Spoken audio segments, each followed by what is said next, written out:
She just did for you. No. I pledge allegiance to the flag of the United States of America and to the republic for which it stands, one nation, under God, indivisible, with liberty and justice for all. Welcome, everybody. All right. We have a couple of people that have received service recognition awards. They unfortunately cannot be here. Sierra Greenwood, 5 years. She works third shift in our 911. And Sharon Dupuy in our treasurer's office for 20 years. We thank them both for their services to the county and taxpayers. Item number 1. I make a motion to approve item number 1 on the agenda. I'll second that. Motion by Commissioner Arnold, second by Commissioner Hall, approve item 1, approve the minutes of July 12th. Questions or comments? All in favor? Aye. Aye. I abstain, I wasn't here. Item 2. Make a motion to ratify and or approve the following cash disbursements and electronic payments that are listed on the agenda. I'll second that.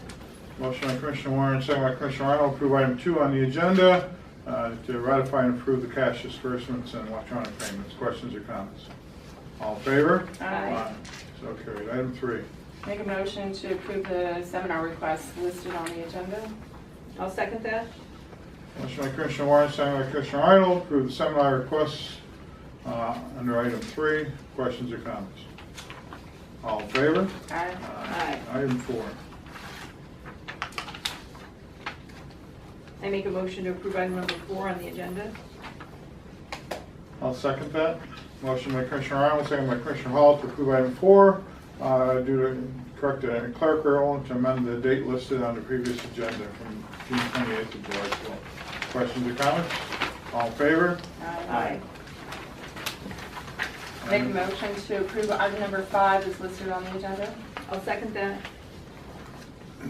Motion by Commissioner Warren, second by Commissioner Arnold, approve item 5 on the agenda, to the transfer of Matthew Higgins from Windsor, New York, from the position of 911 telecommunicator to the open union position of field appraisal. Questions or comments? Yes. Is Robert Hyde now the new director of assessment? He replaced Button? No, he replaced Mary Nolte, but yes, Robert Hyde is the new director of assessment. So this man, Matthew, is going from 911 to be an assessor? Yes, Oh, so a totally different department. yes. All in favor? Aye. Aye. Item 6. Make a motion to approve item number 6 is listed on the agenda. I'll second that. Motion by Commissioner Warren, second by Commissioner Arnold, approve item 6 on the agenda, approve the hiring of Timothy Smith of Endicott to the non-union position of technology technician. Questions or comments? All in favor? Aye. Aye. Item 7. Make a motion to approve item number 7 is listed on the agenda. I'll second that. Motion by Commissioner Warren, second by Commissioner Arnold, approve item 7 on the agenda, ratify approve the transfer of Jeff Oleniak of Montrose from the 911 telecommunicator to the 911 full-time union position of IT technician. Questions or comments? All in favor? Aye. Aye. Item 8. Make a motion to approve item number 8 is listed on the agenda. I'll second that. Motion by Commissioner Warren, second by Commissioner Arnold, to acknowledge with regret the retirement of Deborah Strong, County Detective, District Attorney Office, effective close of business August 30th, 2017. And of course, that's with regret. Debbie is one of our longest running employees here. I think it's now 39 years she's been here. So we wish her all the best in her retirement and hope she enjoys her time. Any questions or comments? So that position is open now? That position is open now. Are you advertising yet for that? I don't think we did yet. At least get through acknowledging that somebody's retiring first. Okay. So. All in favor? Aye. Public comment. Anybody jump up? Okay, very. Well, go, she put her hand up. Take Stacy. Go ahead, Stacy. Go All ahead. right. Can we get an assessment on the damage from last Thursday night and a general assessment of damage from the storms around the county? Well, unfortunately, it seems that our storms lately every one of them's Armageddon. We don't have a small rainstorm anymore. Everything's from 5 inches to 8 inches of rain. At the county office, before last Thursday, there was a lot of damage in the Halsted area from the storms the week previous. Mostly roadways and creeks that have been beaten up pretty bad from the heavy rains. I know that Conservation and DEP is looking at some of them. I know PennDOT is working on some of the roads that were damaged back from that process. Last Thursday's storm, of course, hit the 911 center and probation. Probation and 911 were inundated with water. Probation department, everything basically inside the building in that department was a total loss. Ceilings are being removed, all the flooring, the carpeting was destroyed. We've had to cut the sheetrock up on the walls and get rid of some of the sheetrock to replace that. All the computers are gone, all the telephones are gone, all the monitors are gone. They all got wet and pretty much fried them all. Unfortunately, that was above the 911 center, so the water went into the 911 center. The 911 center, of course, was moved to across the street temporarily until we could assess what was going to happen in that building. Since then, it's been moved back into the large conference room downstairs, the EOC conference room. That is going to be the new home for 911 for right now. All of their equipment needs to be replaced. We're talking like there's going to be probably about 60, 70 computers with everything, probably about 60, 70 monitors, probably close to 20 telephones, all the big screen TVs on the wall that we had 911 or shot need to be replaced. The old 911 center, the 911 center that they were in, everything under the floor, all the electrical, all the wiring in there is all trash. That's all good, no good now. It was underwater. The electrical circuits in the walls all have to be yanked because water got into the circuits and shorted out several of them. In addition to that, of course, we lost the 2 grinder pumps for the sewage in that building, and they were 30 years old, and it took a while to get 2 new ones shipped in overnight. We have that back and it's running, and we are okay. In the meantime, we had porta johns as well as allowed people to come across the street to use the bathrooms over here. The total cost at this point depends on how far we go with it. If we were to put the 911 back in its original location, we're talking millions of dollars. So, and of course, we have a lot of overtime for people that have been working around the clock, 24 hours a day during this process to get it cleaned up. We brought Serpro in the night that it happened. They were here on site within 2 hours after we called them. Started treating the facility and airing it out and getting the damaged products out. We also used prisoners from the jail the following day to help remove flooring and walls and ceilings to get all of that outside and get it out of the building immediately so we could start the drying process. Serpro has finished the 2nd floor where probation was. They've treated the walls, they've treated the floors, everything's been dried out. The moisture content is where it's supposed to be. We currently now have contractors in there rebuilding that room, that area in there right now with new sheetrock, new ceilings, and new floors. Goal is to have that building back operational for probation by the middle of end of next week. 911, we're probably 3 weeks of getting that back to normal. We are using makeshift computers where we can. Everything is working okay, but we do lose computers and monitors at times because some of those have been wet before. So those new computers will be here this coming week, and we'll be able to start changing over, getting the consoles back in place for them and getting those up. The electricians were in for 2 days getting everything wired up so we could get them into that area. Those consoles have to have special wiring. Each console has to have two dedicated circuits to each console.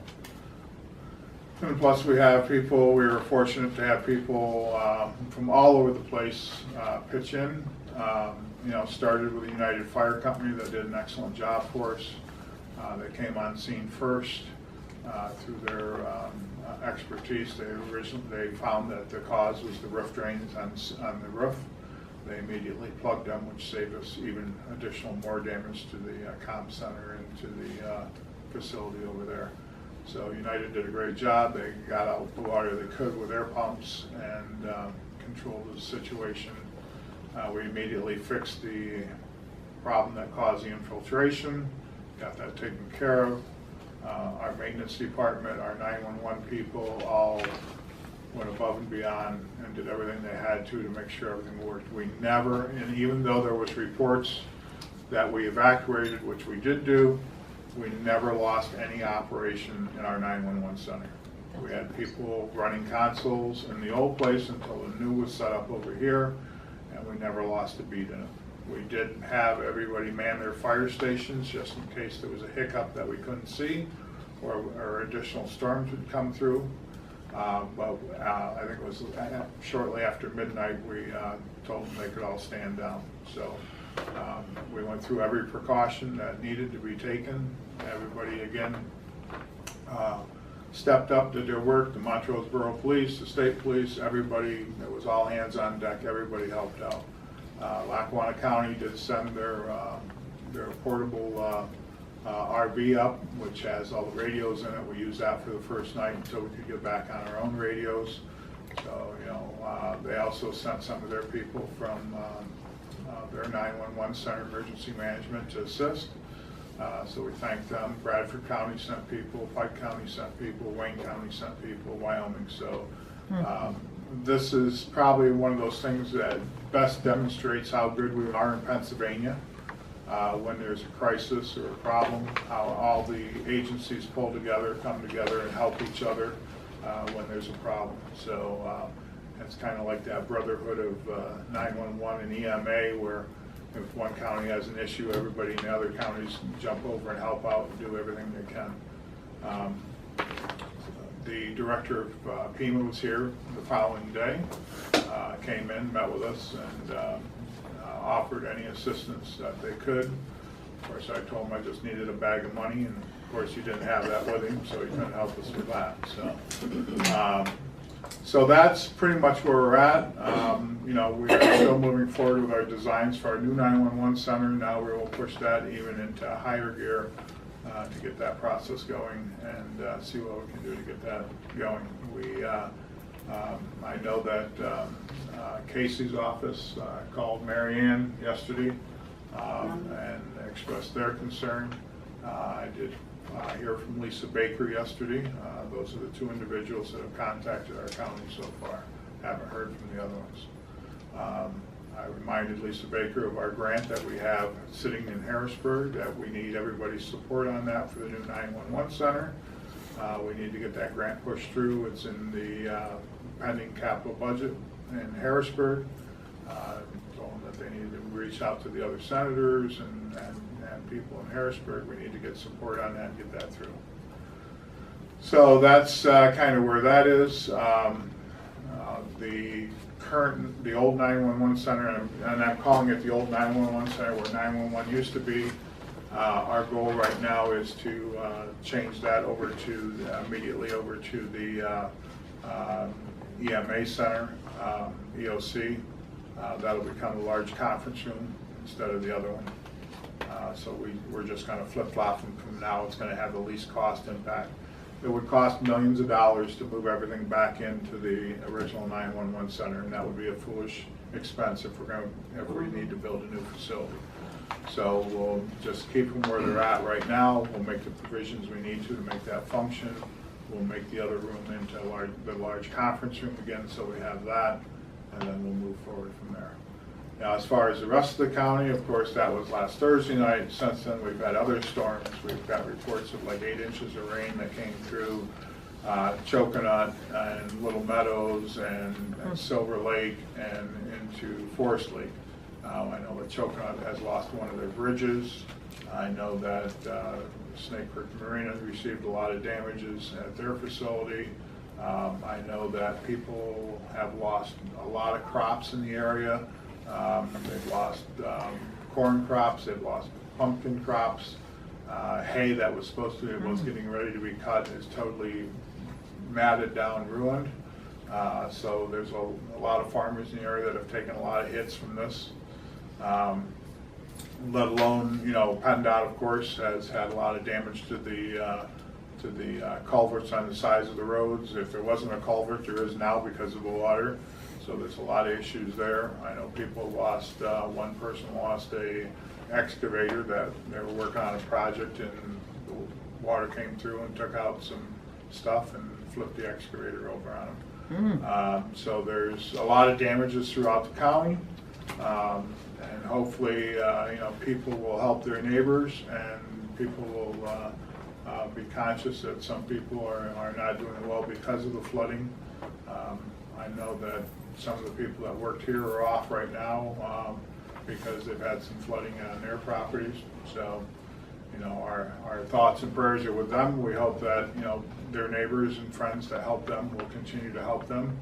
And again, that's one of the best things about Susquehanna County and being in Susquehanna County. We are very, when it comes to a crisis situation where people have problems, people in our county do step up and help their neighbors, and we're thankful for that. So that's where we're at so far. Question. So will the county be eligible for FEMA funds to get back up, or do you have to spend a whole bunch of money before it does anything? Yeah, we won't. It's highly unlikely we would qualify to meet the threshold to get it. You guys Of course, we are insured, so insurance will cover a portion of that, if not most of it. So that's what we're hoping for. We had an adjuster here last week, and I just met with an adjuster at 8:30 this morning before this meeting that's here also. We've uploaded all the pictures to our insurance company, so they're all available to them, so that, we've got documentation of what's going on.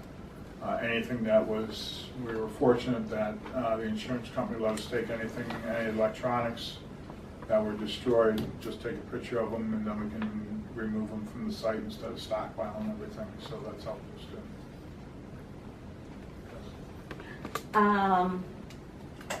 Data in probation, Yes.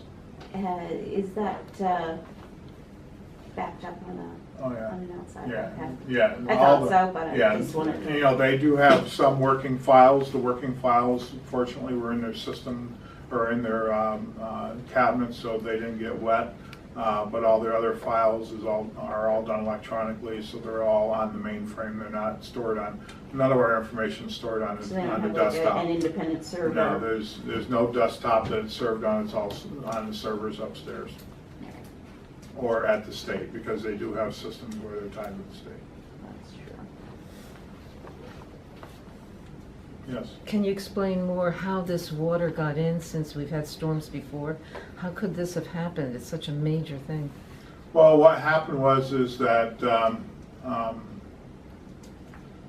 the water that came was so violent, so quick, that it took the roof drains that were in that building, the piping that comes out of it. There's two 6-inch roof drains that have two 6-inch pipes that come down, hook to a 12-inch pipe and go over and go up. This is all inside the building. What happened was that water came so hard, so fast, that it shook that piping so forcefully that it pulled the lag bolts right out of the ceiling trusses, and the pipe dropped out, and that's what caused it. We've taken measures now to correct that so that we will never have that problem again. Did you ever have any warnings before this that there's a problem with that No. setup, or that No. something needed to be done? No, it's, that building's, I don't know, how old's that building? 50, 100 years old, and been that way forever, and never had a problem with it. So Even when it's we had just- the floods like in 2006, 2011? Well, if you remember the difference in the flood of 6 and 11, that was 6 to 9 inches of rain or 11 inches of rain over a 24-hour period. We're getting 8 inches of rain in 45 minutes. Oh, There's a wow. huge difference. Violent was. Yeah. Hmm. Yeah. Like I said, it's like, I hope it gets it out of its system before winter gets here. Hmm. Or we'll have tunnels to get them replaced. So, yes. PennDOT's in charge. Any updates on XNG and all of our concerns about XNG and Forest Lake that you can tell us what the latest Well, I is? do know that, you know, with XNG, I know that I just talked with DEP this week. DEP says that they originally filed their application for their air quality permit. It did get rejected. It was missing some stuff. They have reapplied to correct those issues. DEP is going through it now. And of course, DEP will be assessing and making a determination if any fines are going to be ascertained as to the air quality permit. As far as everything else, you know, they are currently in compliance with the design standard. So that's done. I do know that the state police and motor vehicle inspection has decided to increase their operations on the North Road for all truck traffic, to start working on that. So. Now, I passed by yesterday and I noticed that part of the wall was down. Not all of it is up as it was a week ago or a few days ago. They're missing parts. So, and the noise is loud still, and they were operating both engines. So there was emissions from both of the stacks. So what can be done by the county to have a better noise ordinance, that we can have a maintenance noise ordinance? I went to the Planning Commission last night, and we need something. So I was told last night that they could take down the wall and still be in compliance because they were approved already. So there's no maintenance after the approval. So can the county up the noise ordinance as far as its requirements so we have better protection? Well, the county only has a design standard ordinance for the design of a property. As far as the operational, the county does not have any ordinances for operational. If people are looking for ordinances in certain areas, then they need to go to their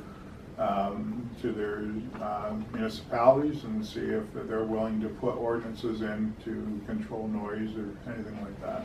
But understand, it's a two-edged sword. You know, if you put an ordinance in, just remember, when you want to have your fireworks or you want to have something else, you can't have that either. Well, you could put that as an exclusion in the You ordinance. cannot take and discriminate against anybody. I realize you people all think that you can say, well, this guy can't do this, but everybody else can do that. That you cannot do that. So can the county do it? And No, you're saying the will county not do it. will not do a maintenance ordinance? No. So you looked into it and you decided not to do No, it? the answer is no. So, any other questions? Also, I want to know, what are you going to do about the fire chief who would not allow the emergency management people to see the crash site, number 2 crash site, that happened in July, 13th? And they were denied access, and that he works for XNG, and I understand his name is Josh Curley? So is any charges being placed on this person who is denying even the county to have access to a crash site? Well, my understanding is the district attorney's office has reviewed that. I'm not sure at this point what they've done. So the DA is reviewing this to see Yeah. if there's a criminal charges possibly? DA is reviewing it. So somebody must have filed a complaint, I guess, the county? Now, I understand when I go past that crash site, I see pipes there, concrete pipes, like, looks like a culvert. Do you know why they're still hanging out there? And the county, PennDOT's been there to clear up that area, to smooth out that area. Why are they leaving the concrete pipes? Do you know? Well, anything? you'd have to contact PennDOT. That's PennDOT road. So it's nothing that you've heard about at this point? So, all right, so that's the latest on XNG. Nothing more we can do No. to keep them out of our neighborhood. Well, you know, again, you make statements that are illegal to do, You know, we can't tell X and G you have to leave here. That's discriminatory, and they can sue the taxpayers and everybody for that. So, no, we can't tell X and G to get out of here. And we won't do that. Any other questions or comments? Make a motion to close the meeting. Well, I'd like to hear from Yeah, we got a Betsy. motion, second. I'd like to All hear in from favor? Betsy All in favor? about Washington DC. We're adjourned. Thank you. You want to meet with her about that? Meet with her later.